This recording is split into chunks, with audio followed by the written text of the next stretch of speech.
better. Yeah. Hi, I'm Michael Fitzgerald, I'm Scott Gillis. and we're here at Optimum Performance Training, and we're going to talk to you about two things today. The first thing is about preparing for the 5 weeks of the Open. And the second thing is what's going to happen during the Open. Okay. The first thing with regards to preparing for the Open is scheduling. And what we mean by scheduling is we want you or our clients to have a set schedule, or as best as possible have a set schedule week to week. There's many reasons for this. One being we would want people to have exposure doing an open style event, that being something that's really hard on either a Friday, a Saturday, or a Sunday of their training week, because that's likely when you're going to do the Open. The second thing being that it allows us to progress your training week to week, and Scott's going to tell you why that's important. So the second point is movement capacity. So when we talk about movement capacity, not only are we talking about movement competency with all the movements that you're going to see in the Open, but also the ability to do them in high volume to the point where you can do that in an open style workout and still be okay and still recover and not be wrecked for 2 or 3 days after the Open. So specifically thinking of two specific movements, one being the deadlift because it's always in the Open, and the other being chest bar pull-ups, because if you don't do sufficient amounts of chest bar pull-ups in your training program, it's going to wreak havoc during the Open. So when it comes to deadlifting, you just want to make sure that deadlifting is in your programming in sufficient quantities so that your back is ready for the load and ready for the amount of loading that you're going to do during a specific Open workout. Think specifically to 16.4 last year with the 55 deadlifts at 225.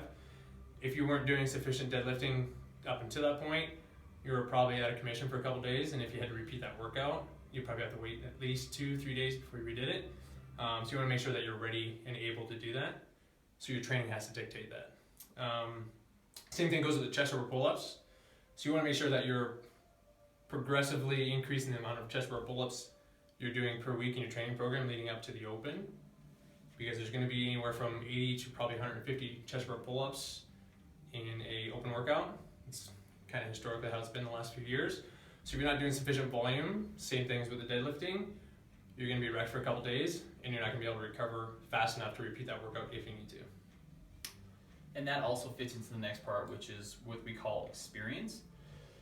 And that being specifically that when you do these Open workouts, like in a very broad context, we want you to, very basically, the workout comes out on a Thursday, it's announced, you should watch the announcement, you should watch how the top athletes are doing the event, and you should watch them kind of talk about the event, and then how they did it versus how they thought they should have done it.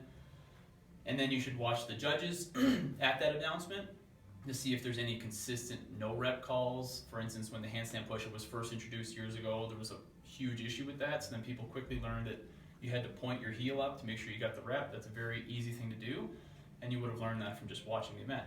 The second part, which is what I talked about in the schedule, is that we want you to have that one event each week, at least, and likely going to be on a Friday, Saturday, Sunday, or maybe a Monday, that's going to simulate an Open style event. Meaning we want you to kind of build it up in your head, and we want you to know that it's an important event. So that, let's say you're going to do it on a Saturday, you know ahead of time it's in your training. So for our clients, they know ahead of time, it's like, I have to do this on Saturday. We want you to make a big deal of it, in that we want you to think about it, we want you to analyze it, we want you to visualize it so you can prepare for what's going to happen. And we want you to start thinking about and feeling what it's going to be like. The reason that's important is because that's what's going to allow you to give the best performance possible. Another thing that's going to go into that is actually preparing for the event. So you want to learn how to warm up on that day to give yourself the best opportunity to give that whatever test that is, to give it 100% of your effort. And that also feeds into the day before. Like, you need to understand what's the best thing for you to do the day before to make sure that that experience is valuable to you, meaning that it's something that's going to simulate something like an Open event, so that when the first week of the Open comes around, you just repeat the steps that you did the weeks before. So the next part we'll be talking about is what we do during the 5 weeks of the Open. Okay. First point of that is staying fit. And we oftentimes have clients say, at the end of the 5 weeks of the Open, when they get back to regular training, they feel unfit or less fit than they did going into the Open. So how we try and combat that is we try and fit actual training days into their schedule, despite the fact that they're doing the open. So we try not to let the open necessarily dictate their entire training week. Obviously, it's very important and very important for a lot of people. But it's very important that you do things that got you to where you are. As far as from a fitness standpoint, you got to keep those things in your training program on a regular basis throughout the open. So you got to squat. You got to squat intensively. Once, twice a week probably for most people, and you just got to make sure that you're staying up, keeping up the volume when it comes to certain movements that are going to be coming up in the open. So if you haven't seen chest row pull-ups in week 1, it's important that chest row pull-ups are in your training week in week 2. Same thing for week 3 if you haven't seen deadlifting, vice versa. So very important that you have a couple of training days within your week during the open, scheduled in an appropriate manner around your open workouts. So whether you're doing them once, whether you're doing them twice. Okay. The next thing is going to be the number of temps. This is some people. There's a lot of variance in this.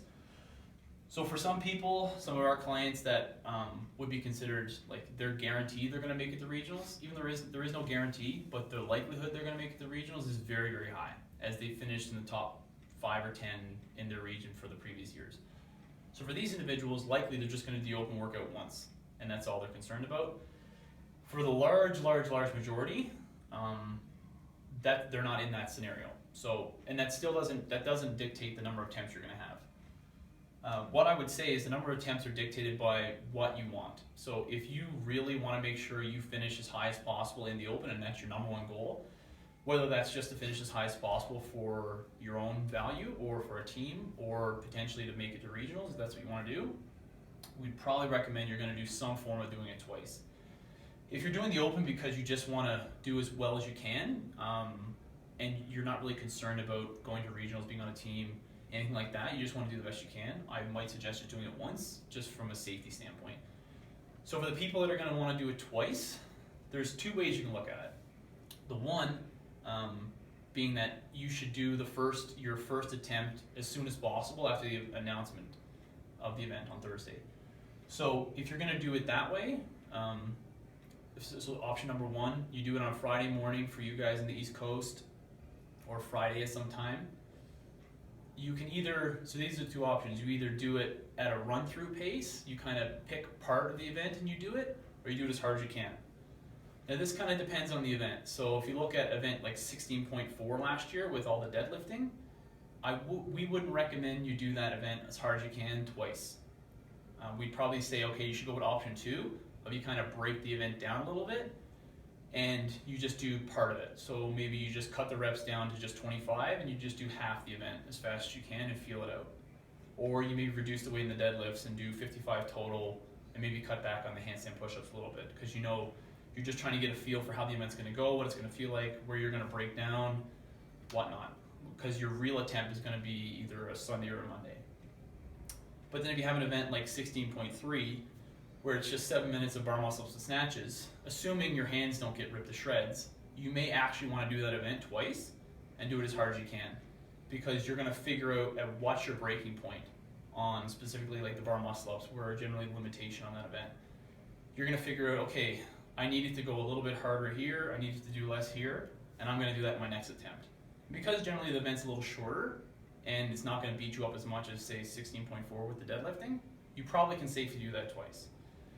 So you need to look at the event, and you need to decide, is this a good event for me to practice and get experience with, and then do it full effort at a later date? Or is this an event where I can actually do it full effort twice? Likely it's going to be the first one, where you're going to want to break it down and only kind of play with it once, and then do it for real once. But there might be the opportunity of doing it twice. And then with the number of attempts, we would want you to try to space the sessions out. So if you could do it on a Friday, great. It'd probably be better to even wait to do it at least Saturday, probably even better to do it on Monday. So you have a longer amount of time in between. And then what you would do between those sessions or after those sessions is recovery sessions. So that last point, recovery session. So what do you do the day after doing an open workout? The best choice, if it's not a scheduled rest day for you in your regular training schedule, would be to do like an easy monostructural type recovery session. So easy pace rowing, biking, running, shuttle running, if you ski erg, and you can mix in some low impact skill work in there, especially some skills potentially that haven't been in the open that you think you might see in the open. Maybe some double unders and low volume, some handstand walking, things of that nature. But you want to make sure that in that recovery session, it is an easy effort. You're just trying to promote blood flow, to promote recovery. You're not trying to kill yourself. A common cue we give to people is you should be able to talk the entire time you're doing this recovery session. And this will lead you up well into either your next attempt of the open workout or your next training day. So for example, you do an open workout on, say, Friday, you do a recovery session on Saturday, a really light, easy session, and then you retest it again on Saturday. Or if you're retesting again on Sunday, then maybe you hit an actual training session on Saturday.